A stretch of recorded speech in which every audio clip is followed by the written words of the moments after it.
ഓം നമ ശിവായ. ഓം നമ ശിവായ. ഓം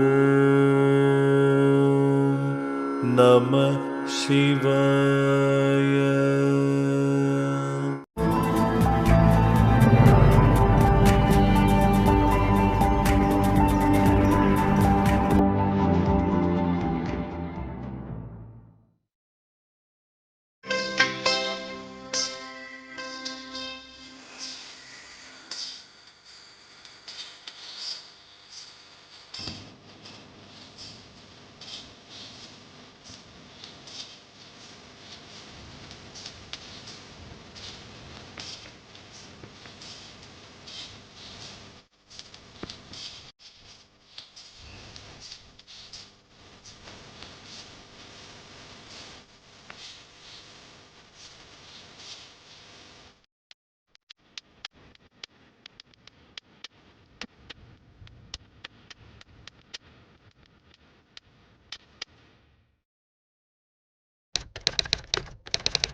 മാത്രേ നമ. ഒരു ആത്മീയ സംഗമമാണ്. ഏവർക്കും ആത്മപ്രണാമം. ഭാരതത്തിൻ്റെ ഒരു ആത്മീയ പാരമ്പര്യം നമ്മൾ കണക്കാക്കുമ്പോൾ മോക്ഷത്തിലേക്ക് അല്ലെങ്കിൽ ഈശ്വര പ്രണിധാനത്തിലേക്ക് ധാരാളം മാർഗങ്ങളുണ്ട്. അതിന് പൊതുവെ മൂന്നായിട്ട് നമ്മൾ തരംതിരിക്കുന്നു: ഭക്തിമാർഗം, ജ്ഞാനമാർഗം, കർമ്മമാർഗം. അപ്പോൾ ഇന്നത്തെ ദിവസം ഇതിൻ്റെ വളരെ ഒരു റെയറായിട്ടുള്ളൊരു കോമ്പിനേഷൻ നമുക്കിവിടെ കാണാനായിട്ട് സാധിക്കുന്നു. ജ്ഞാനത്തിൻ്റെ ദേവതയായിട്ട് നമ്മൾ മുരുകനെ കാണുന്നു. കർമ്മത്തിൻ്റെ മാർഗമായിട്ട്, ഭക്തിയുടെ മാർഗമായിട്ട് ഒക്കെ നമുക്ക് ഒരുപാട് ദേവതാ സങ്കല്പങ്ങളുണ്ട്. ഇന്ന് ഹനുമത് ജയന്തി കൂടിയാണ്. ഭക്തിമാർഗത്തിലെ 9 വിഷയങ്ങൾ അല്ലെങ്കിൽ 9 വ്യത്യസ്തമായ മാർഗങ്ങളെക്കുറിച്ച് നമ്മുടെ ചാനലിൽ വീഡിയോ ചെയ്തിട്ടുണ്ട്. അതിൽ ഹനുമാൻ സ്വാമി പ്രതിനിധാനം ചെയ്യുന്നത് ദാസ്യം എന്ന ഒരു ഭാവത്തിന്. എല്ലായ്പ്പോഴും ശ്രീരാമ ഭഗവാന്റെ ദാസനായിക്കൊണ്ട് ഇരിക്കുക എന്ന് പറയുന്ന ഏറ്റവും എളുപ്പവും എന്നാൽ ഏറ്റവും കഠിനവുമായ ഒരു സബരിയിലൂടെയാണ് ഹനുമാൻ സ്വാമി കടന്നു പോകുന്നത്. ഇപ്പോൾ ശ്രീരാമൻ ആരായിരുന്നു? നേരത്തെ ഇവിടെ സൂചിപ്പിച്ചതുപോലെ 3.5 ലക്ഷത്തിലേറെ ഗ്രന്ഥങ്ങളുള്ള 33 കോടി ദേവതാ സങ്കല്പങ്ങളുള്ള ബൃഹത്തായ ഭാരതീയ ആത്മീയ ചൈതന്യത്തിൽ ഞാൻ ഏത് മാർഗത്തിലാണ് പോകേണ്ടത് എന്ന് നമ്മൾ ഒരുപക്ഷെ സംശയിക്കും. അപ്പോഴാണ് നമ്മൾ നേരത്തെ പറഞ്ഞ നമ്മുടെ ഉള്ളിലുള്ള ശാസ്ത്രബോധം നമ്മളെ കൊണ്ട് പറയിപ്പിക്കുന്നു, എന്തോ ഒരു ശക്തിയുണ്ട്, ഞാനതിൽ വിശ്വസിക്കുന്നു, അതിൽ കൂടുതലൊന്നും എനിക്ക് പറയാൻ കഴിയില്ല. സെമിറ്റിക് മതങ്ങളും നമ്മൾ ഹിന്ദുമതം എന്ന് വിശ്വസിക്കുന്ന ആ ഒരു പരമ്പരയും, ഹിന്ദുമതം ഒരിക്കലൊരു മതമല്ല എന്നുള്ളതാണ്. ഹിംസാദ് ദൂതയെ ഇത് ഹിന്ദു എന്ന് പറയാറുണ്ട്. ഹിംസയെ എതിർക്കുന്നവൻ ആരാണോ അത് ഹിന്ദുവാണ് എന്ന് പറയുന്നുണ്ട്. അതൊരു സംസ്കാരമാണ്, ഒരു ജീവിതക്രമമാണ്. അതിന് പ്രത്യേകിച്ച് യാതൊരു തരത്തിലുള്ള വ്യഗ്രതകളില്ല, വേഗതകളില്ല. വളരെ സാവകാശം നിങ്ങൾ പോയാൽ മതി, നിങ്ങൾക്ക് അവിടെ എത്താം. ബുദ്ധഭഗവാന്റെ ശിരസിലിരിക്കുന്ന ഒച്ചകളെ പോലെ അതിന് വേറെ പ്രതീകമാണ്. എന്നിരുന്നാലും സാവകാശം പോയാൽ മതി, നിങ്ങൾക്ക് അവിടെ എത്തിച്ചേരാനായിട്ട് സാധിക്കും എന്നുള്ളതാണ്. അപ്പോൾ ആത്യന്തികമായിട്ട് നമ്മൾ വിശ്വസിക്കുന്നത് കർമ്മങ്ങളാണ്. കർമ്മ പരമ്പരകളുടെ ഒടുങ്ങാത്തൊരു സബരിയായിട്ടാണ് നമ്മൾ ജീവിതത്തിനെ നോക്കിക്കാണുന്നത്. അപ്പോൾ ഈ ഒരു യാത്രയിൽ വളരെ രസകരമായൊരു കഥയുണ്ട്. നാരദ ഭഗവാൻ സ്വയം പ്രഖ്യാപിതനായ വലിയ ഭക്തനാണ് നാരായണൻ്റെ. അപ്പോൾ അദ്ദേഹം ഒരു ദിവസം നാരായണനോട് ചോദിച്ചു, എനിക്കെന്തായാലും ഉടനെ മോക്ഷം ഉണ്ടാവുമല്ലോ. അപ്പോൾ പറഞ്ഞു, നിങ്ങൾക്ക് മോക്ഷം ഉടനെയൊന്നുമില്ല, ഇനി ഒരു 4 ജന്മം കൂടെ കാത്തിരിക്കണമെന്ന് പറഞ്ഞു.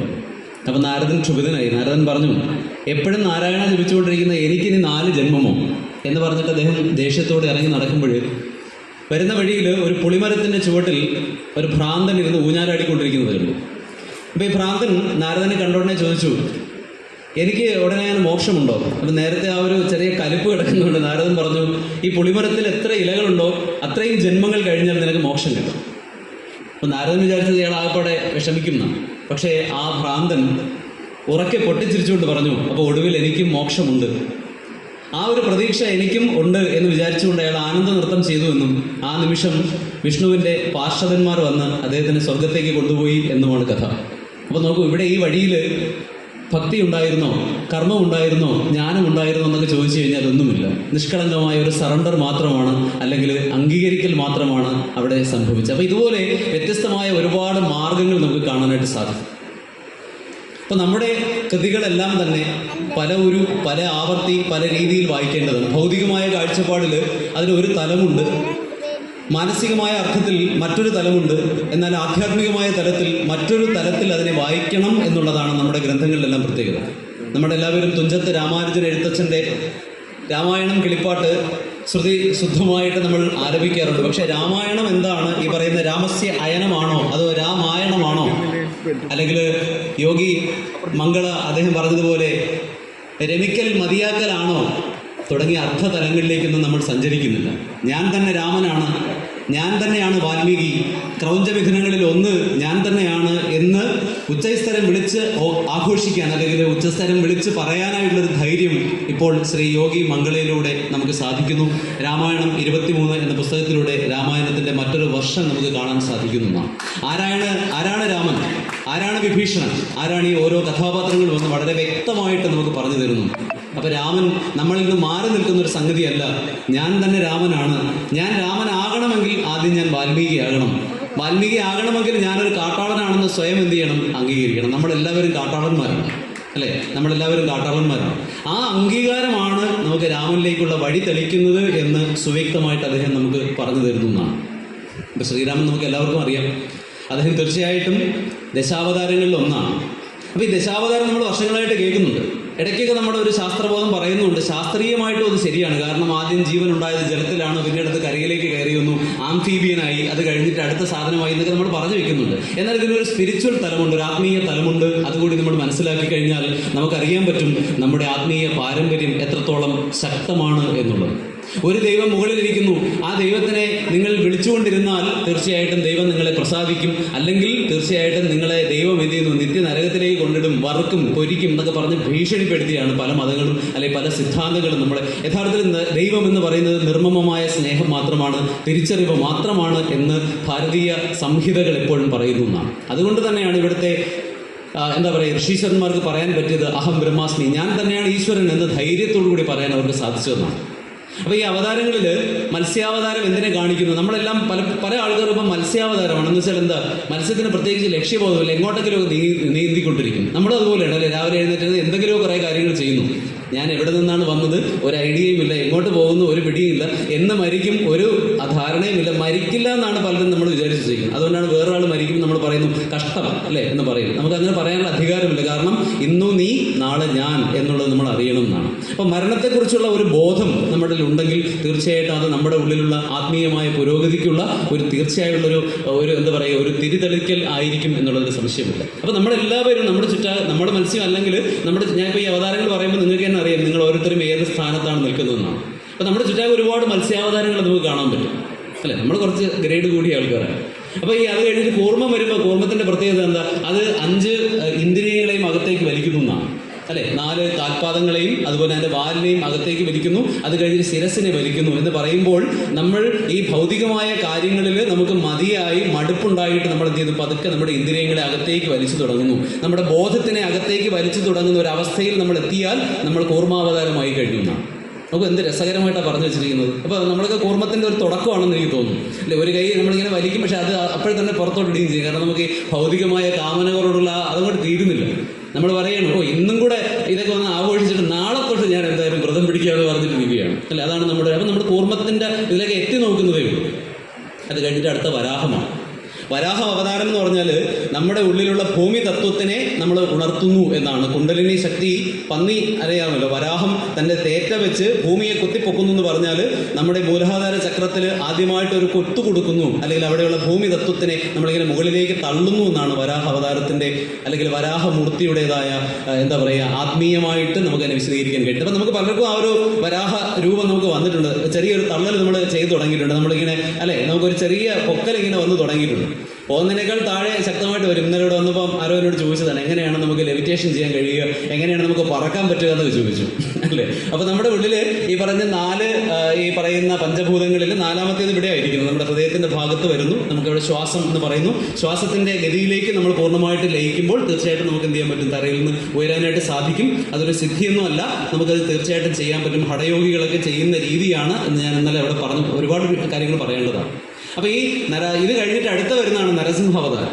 അപ്പം നരസിംഹം എന്ന് പറഞ്ഞാൽ കുതിച്ചു ചാടുന്ന ഒരാളാണ്, അല്ലെ, ഏറ്റവും തീക്ഷ്ണമായുള്ള രൂപത്തിൽ കുതിച്ചു ചാടുന്ന ഒരാളാണ് നരസിംഹം എന്ന് പറയുമ്പോൾ. നമ്മുടെ നട്ടൽ എന്ന് പറയുന്ന ആ ദണ്ഡിലൂടെ സുഷുമ്നയെ ഭേദിച്ചുകൊണ്ട് അതെന്ത് ചെയ്യുന്നു, നമ്മുടെ ആജ്ഞാചക്രത്തിലേക്ക് ഊക്കോടുകൂടി എടുത്ത് ചാടുന്നതാണ് നരസിംഹം. അപ്പോൾ ചിലർക്കെങ്കിലും നരസിംഹത്തിന്റെ ഒരു ചെറിയ ഇത് വന്നിട്ടുണ്ടാവും, നമ്മുടെ സുഷുമ്നയിൽ ചെറിയ ഒരു വൈബ്രേഷൻ, ഒരു കറണ്ടടിക്കും പോലെയൊക്കെ എപ്പോഴെങ്കിലുമൊക്കെ തോന്നിയിട്ടുണ്ടാവും. അപ്പം നമ്മൾ നരസിംഹ അവതാരത്തിലേക്ക് ഉയരുകയാണ്. അത് കഴിയുമ്പോഴത്തേക്ക് വാമനാവതാരമാണ്. വാമനൻ എന്ന് പറഞ്ഞു കഴിഞ്ഞാൽ ഏറ്റവും ചെറിയ രീതിയിൽ, ലഘുവായ രീതിയിൽ, ചെറിയത് എന്നുള്ള അർത്ഥത്തിലാണ് നമ്മൾ വാമനൻ എന്ന് പറയുന്നത്. വമിക്കുന്നത് എന്നുള്ള അർത്ഥം കൂടിയുണ്ട്. അതായത് നമ്മുടെ ഉള്ളിലുള്ള നെഗറ്റീവായുള്ള കാര്യങ്ങളെല്ലാം വമിച്ച് കളയുമ്പോഴാണ് നമ്മൾ ആരിലേക്ക് വരുന്നത്, പോസിറ്റീവായിട്ട്, പോസിറ്റിവിറ്റിയുടെ ഒരു ചെറിയ അംശത്തിനെ നമ്മൾ അറിഞ്ഞു തുടങ്ങുന്നതാണ് വാമനൻ എന്ന് പറയുന്ന അവതാരം. ഇത് കഴിഞ്ഞിട്ട് രാമോ രാമസ്യ രാമായണം, 3 രാമന്മാരുണ്ടെന്നാണ് അല്ലേ. അതിൽ ആദ്യത്തെ രാമൻ നമുക്കറിയാം ഭാർഗവരാമനാണ് അല്ലേ. ഇപ്പൊ പല ആൾക്കാരും ട്രോളുന്നുണ്ട് അദ്ദേഹത്തിന്, എന്തിനാണ് ഭഗവാനെ ഈ ഒരു കേരളത്തിനെ സൃഷ്ടിച്ചിട്ടതാണ്, മതിയായി എന്ന് പറഞ്ഞുകൊണ്ട് പല ആളുകളും പരശുരാമനെ ട്രോളുന്നുണ്ട് അല്ലേ. അപ്പോൾ പരശുരാമൻ എന്ന് പറയുന്നത് 21 തവണ ഭൂമി അല്ലെങ്കിൽ മുഴുവൻ സഞ്ചരിച്ചിട്ട് ക്ഷത്രിയരെ മുഴുവൻ മഴ കൊണ്ട് നിഗ്രഹം ചെയ്തു എന്നാണ്. അപ്പൊ നമ്മളൊരു ഭീകരനായിട്ട് അദ്ദേഹത്തെ നമ്മൾ കാണുന്നതാണ് അല്ലേ. ആധുനിക ഭാഷയിൽ പറഞ്ഞാൽ നല്ലൊരു കൊട്ടേഷൻ ലീഡറായിട്ടാണ് കാണുന്നത് അല്ലേ. അപ്പൊ ആരാ ഈ സംഗതി, ഈ ബ്രാഹ്മണന്മാരല്ല ക്ഷത്രിയന്മാരെ കൊല്ലുന്നു. ആരാ ക്ഷത്രിയൻ? നമ്മുടെ ഉള്ളിൽ ക്ഷത്രിയനുണ്ട് അല്ലെ. കൃഷ്ണ ഭഗവാൻ യഥാർത്ഥത്തിൽ പറഞ്ഞിട്ടുണ്ട്, പലരും കൃഷ്ണനെ പറയുന്നുണ്ട്, കൃഷ്ണനാണ് ഈ ജാതി വ്യവസ്ഥയൊക്കെ ഉണ്ടാക്കി വെച്ചത്, ചാതുർവർണ്ണി മയാസൃഷ്ടം എന്ന് പറയുന്നുണ്ട്. പക്ഷെ കൃഷ്ണൻ തന്നെ OBC കാരനായിരുന്നു, അതിന് പേടിക്കേണ്ട ആവശ്യമില്ല അല്ലെ. യാദവൻ എന്ന് പറയുന്നത് OBC ആണ്. അപ്പോൾ അദ്ദേഹം തന്നെ അതായിരുന്നു. പക്ഷെ അദ്ദേഹത്തിന്റെ ജീവിതം കൊണ്ട് അദ്ദേഹം ആരായി കാണിച്ചു എന്നാണ്, അദ്ദേഹം ഈ 4 കാര്യങ്ങൾ കാണിച്ചു തന്നു അല്ലെ. ബ്രാഹ്മണനായിട്ടും ക്ഷത്രിയനായിട്ടും വൈശ്യനായിട്ടും ശൂദ്രനായിട്ടും ജീവിച്ച് കാണിച്ചു തന്ന ആളായിരുന്നു ഭഗവാൻ കൃഷ്ണൻ. അപ്പോൾ ഞാൻ പറഞ്ഞു വന്നത്, ഈ പറയുന്ന ക്ഷത്രിയൻ എന്ന് പറഞ്ഞാൽ അധികാരം അല്ലേ. അധികാരം എന്ന് വെച്ചാൽ അതാണ് ഈഗോ അല്ലെ. നമുക്ക് ഒരിക്കലും കീഴ്പ്പെടുത്താൻ കഴിയാത്തൊരു സാധനമാണ് ഈഗോ. ഞാൻ വരുമ്പോൾ എനിക്ക് വലിയ കസേര കിട്ടണം, എനിക്ക് അത് കിട്ടണം, ഞാൻ അല്ലെ, എൻ്റെ ഒരു കൃപ കൊണ്ടാണ് ഈ ലോകം മുഴുവൻ ഇങ്ങനെ പോകുന്നതെന്നാണ് നമ്മൾ നടക്കുമ്പോൾ വിചാരം. ഒന്ന് ആലോചിച്ച് നോക്കുക, ഈ ഓരോരുത്തരും നടക്കുമ്പോൾ അവർ സ്വയം മനസ്സിൽ വിചാരിക്കണം, എന്താ ജാൻതാ ഹേ സാല അമ്മയെ കോനു, ഞാൻ ആരാണെന്ന് നിങ്ങൾക്ക് അറിയാമോ അല്ലെ. എൻ്റെ ഒരു കൃപ കൊണ്ടാണ് ഞാൻ ഇവിടേക്ക് ഇങ്ങനെ പോകുന്നത്. ചില വിചാരിക്കും ഞാൻ ജനിക്കേണ്ട ഒരാളെ അല്ല, പിന്നെ ഈ മറ്റുള്ളവരുടെ നന്മയ്ക്ക് വേണ്ടി ഞാൻ ഭൂമിയിൽ അവതരിച്ചു എന്നൊക്കെയുള്ള ഭയങ്കരമായ ഒരു ഈഗോ കൊണ്ടാണ് നമ്മളെല്ലാം നടക്കുന്നത്. അങ്ങനെ 21 തവണ തൻ്റെ ഉള്ളിലുള്ള ക്ഷത്രിയനെ അദ്ദേഹം വധിച്ചു എന്നാണ് അർത്ഥം. അപ്പം നമ്മൾ എന്ത് ചെയ്യണം, നമ്മുടെ ഈഗോ ഡിസ്ട്രക്ഷൻ എന്ന് പറയുന്ന സാധനം ചെയ്യണം. അത് എത്ര എളുപ്പമൊന്നുമല്ല അല്ലെ. നമ്മൾ വിചാരിക്കും എൻ്റെ ഈഗോയെ ഞാൻ കീഴടക്കി, ഞാനത് സറണ്ടർ ചെയ്യുന്നു എന്നൊക്കെ പറയുന്നെങ്കിലും നമ്മുടെ ഉള്ളിൽ ആര് തലപൊക്കും, ഈഗോ തലപൊക്കും, ഞാൻ എന്ന് പറയുന്ന സാധനം തലപൊക്കും. അപ്പോൾ 21 പ്രാവശ്യമാണ് ഈ അവതാര പുരുഷന് പോലും തൻ്റെ ഉള്ളിലുള്ള ക്ഷത്രിയനെ വധിക്കേണ്ടി വന്നത് എന്ന് ചിന്തിക്കുമ്പോൾ നമ്മൾ എത്ര പ്രാവശ്യം മഴുവെടുത്ത് നമ്മളെ വെട്ടണം എന്നുകൂടി നമ്മളൊന്ന് ആലോചിച്ച് നോക്കുക. അതാണ് ആദ്യത്തെ രാമൻ. രണ്ടാമത്തെ രാമൻ നമുക്കറിയാം, ശ്രീയിൽ അഭിരമിക്കുന്നവനാണ് ശ്രീരാമൻ എന്ന് പറഞ്ഞാൽ നമുക്കറിയാം, നമുക്ക് 36 തത്വങ്ങളുണ്ടെന്നാണ് ഭാരതീയ വേദാന്തം അനുസരിച്ച്. പഞ്ചഭൂതങ്ങളിൽ ആദ്യത്തെ ഭൂമി തത്വം മുതൽ ഏറ്റവും അവസാനത്തെ സദാശിവ ഭാവത്തിലേക്ക്, ആ സദാശിവനെ ഇന്ന് ആധുനിക ശാസ്ത്രം വിളിക്കുന്നത് ശ്യാമദ്രവ്യം എന്നാണ്, അല്ലെങ്കിൽ ഡാർക്ക് മാറ്റർ എന്ന് വിളിക്കുന്നു. 67% പ്രപഞ്ചത്തിൽ ഇപ്പോഴും നിലനിൽക്കുന്ന ഗൂഢമായുള്ള ശ്യാമദ്രവ്യമാണ് ഭഗവാൻ ശിവൻ, സദാശിവൻ എന്ന് ഇന്ന് ആധുനിക ശാസ്ത്രം വെളിപ്പെടുത്തുന്നു. ഈ പ്രാവശ്യം നോബൽ പ്രൈസ് കിട്ടി അവർക്ക് കണ്ടുപിടിക്കാൻ കഴിഞ്ഞത് ഈ പ്രപഞ്ചത്തിന് ഭ്രാന്താണെന്നാണ്. ഫിസിക്സിന് നോബൽ പ്രൈസ് കിട്ടിയ സയന്റിസ്റ്റുകൾ കണ്ടുപിടിച്ചത് ഈ പ്രപഞ്ചത്തിന് ഭ്രാന്താണെന്നാണ്. ഈ ഭ്രാന്താണ് പ്രപഞ്ചത്തിന് മായയാണ് എന്ന് പറഞ്ഞുകൊണ്ടാണ് ഭാരതീയ വേദാന്തം ആരംഭിക്കുന്നത്. അപ്പോൾ നമ്മൾ ആലോചിച്ച് നോക്കുക, എത്രത്തോളം വലിയ ദർശനങ്ങളാണ് നമ്മുടെ ഋഷിമാർ നമുക്കിവിടെയായി വരച്ചിട്ട് തന്നത് എന്നുള്ളതാണ് നമ്മൾ ഏറ്റവും കൃതജ്ഞതയോടുകൂടി നമ്മൾ ഓർക്കേണ്ടതെന്നാണ്. അപ്പോൾ ഒരു വലിയ സ്വർണ്ണഖനിയുടെ മുകളിലിരിക്കുന്ന ആൾക്കാരാണ് നമ്മൾ. പക്ഷെ നമുക്ക് നിരാശയാണ്, വെപ്രാളമാണ്, മൊത്തത്തിൽ പോക്കാണ് അല്ലെ. നമ്മൾ പലരും കയറും എടുത്തുകൊണ്ട് പോകുന്നു, അല്ലെന്നുണ്ടെങ്കിൽ വിഷം കുടിക്കാൻ പോകുന്നു, അല്ലെങ്കിൽ ട്രെയിനിന് തലവയ്ക്കാൻ പോകുന്നു. കാരണം നമുക്ക് സമാധാനമില്ല, നമ്മളിത് അറിയാൻ ശ്രമിക്കണം എന്നാണ്. അപ്പോൾ അടുത്ത രാമൻ എന്ന് പറയുന്നത് ബലരാമനാണ്. ബലരാമന് നമ്മളൊരു വിശേഷണം കൊടുക്കുന്നുണ്ട്, എപ്പോഴും കുടിച്ച് മദ്യപിച്ച് നടക്കുന്ന ഒരാളാണ്, ലെക്ക് കെട്ട് നടക്കുന്ന ആളാണ് അദ്ദേഹം എന്ന് പറയുന്നത്. അദ്ദേഹത്തിൻ്റെ കയ്യിലൊരു കലപ്പ ഇരിപ്പുണ്ട്. ഈ കലപ്പ കൊണ്ട് കാളന്തിയെ തോന്നുന്ന വഴിക്കൊക്കെ എന്ത് ചെയ്ത് വലിച്ചുകൊണ്ട് പോകുന്ന ആളാണ്.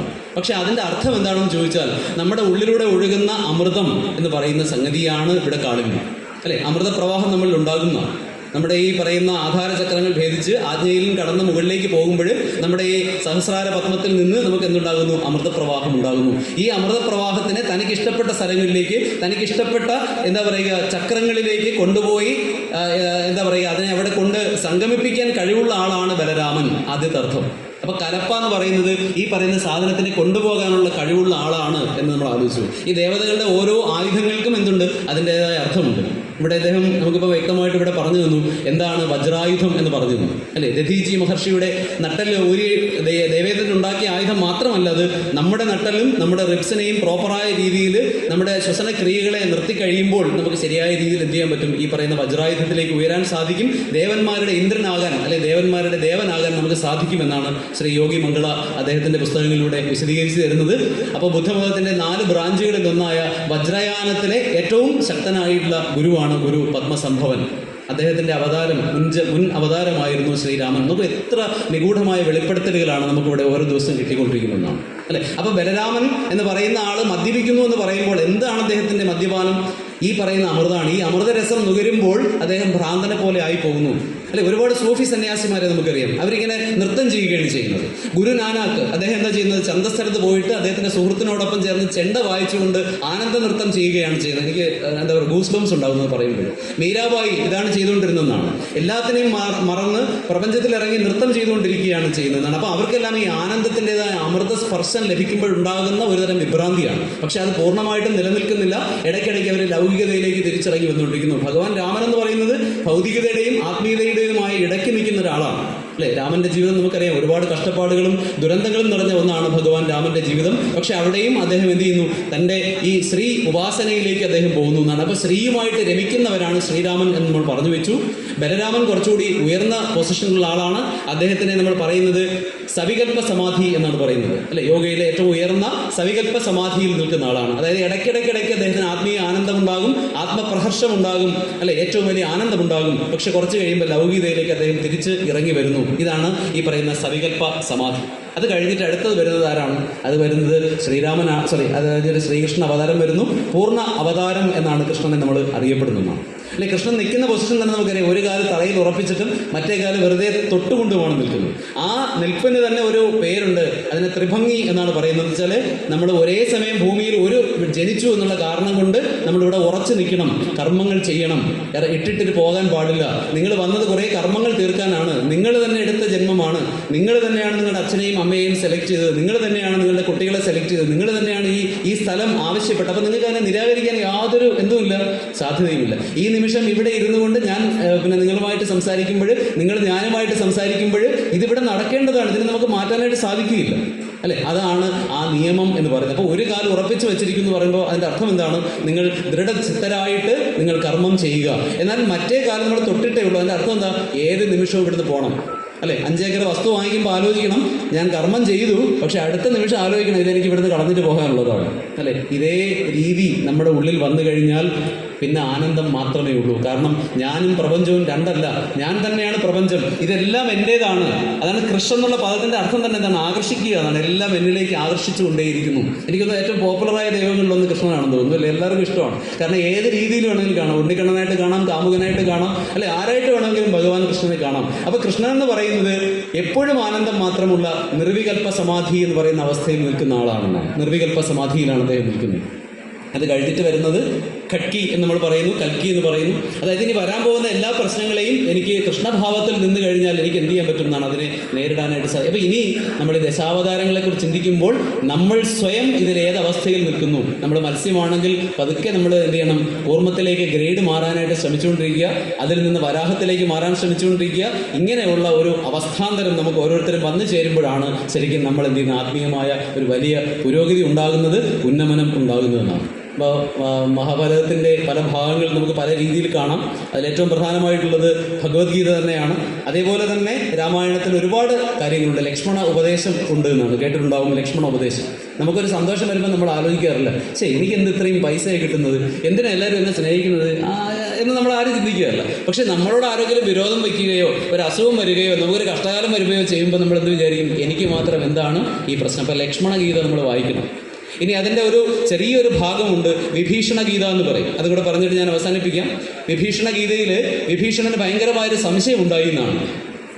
രാമനോട് അദ്ദേഹം ചോദിക്കുകയാണ്, ഭഗവാനെ, അങ്ങക്ക് ഈ യുദ്ധത്തെക്കുറിച്ച് വലിയ ധാരണയൊന്നും ഇല്ലല്ലേ എന്ന് ചോദിച്ചു. കാരണം എന്താ, രാമന് പടച്ചിട്ടില്ല, ഒന്നുമില്ല. ആ പടം 2 കാവ്യമുണ്ട് മാത്രമേ ഉള്ളൂ. ഒരു അമ്പുണ്ട്, ഒരു ആവതാഴിയുണ്ട്, ചെരുപ്പ് പോലുമില്ല, അല്ലെ, മെതിയിടിയൊക്കെ ഉണ്ട് എന്ന് പറയുന്നു.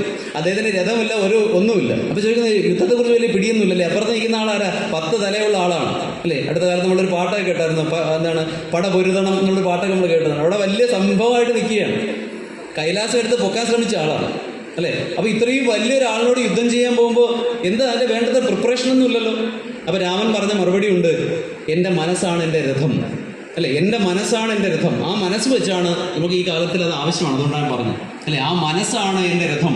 ആ രഥത്തിൻ്റെ 2 കാലുകൾ, അല്ലെ, 2 വീലുകൾ, 2 ചക്രങ്ങൾ എന്ന് പറയുന്നത് വീര്യവും ബലവുമാണെന്നാണ്, അല്ലെ? എനിക്ക് വീരതയുണ്ട്, അതോടൊപ്പം തന്നെ എനിക്ക് ബലവുമുണ്ട് എന്ന് പറഞ്ഞിട്ട് അദ്ദേഹം അതിനെക്കുറിച്ച് വളരെ ഭംഗിയായിട്ട് വിശദീകരിക്കുന്നു. 4 കുതിരകൾ ആരാണെന്ന് പറയുന്നു, അല്ലെ? ഒന്ന് ആത്മനിയന്ത്രണമാണ്, ഒന്ന് ബലമാണ്, ഒന്നെന്ന് പറയുന്നത് എന്താണ്, മറ്റുള്ള ആളുകളെ സ്നേഹിക്കാനുള്ളൊരു കഴിവാണ്, അതായത് പരഹിതം അറിയുക എന്നുള്ളതാണ്. മറ്റൊന്ന് പറയുന്നത് വിവേചന ശക്തിയാണ്. തെറ്റേത് ശരിയേത്, തെറ്റേത് ശരിയേത്. നമ്മുടെ മുമ്പിൽ ഓരോ നിമിഷവും വരുന്നുണ്ട്, തെറ്റും ശരിയും വരുന്നുണ്ട്. അതിൽ തെറ്റിനെ കളഞ്ഞിട്ട് ശരിയെ തിരിച്ചറിയാൻ എന്നെ പ്രേരിപ്പിക്കുന്നതാണ് എൻ്റെ കുതിരകൾ എന്ന് അദ്ദേഹം പറഞ്ഞു. എൻ്റെ കടിഞ്ഞാണെന്ന് പറയുന്നത് എന്താണ്?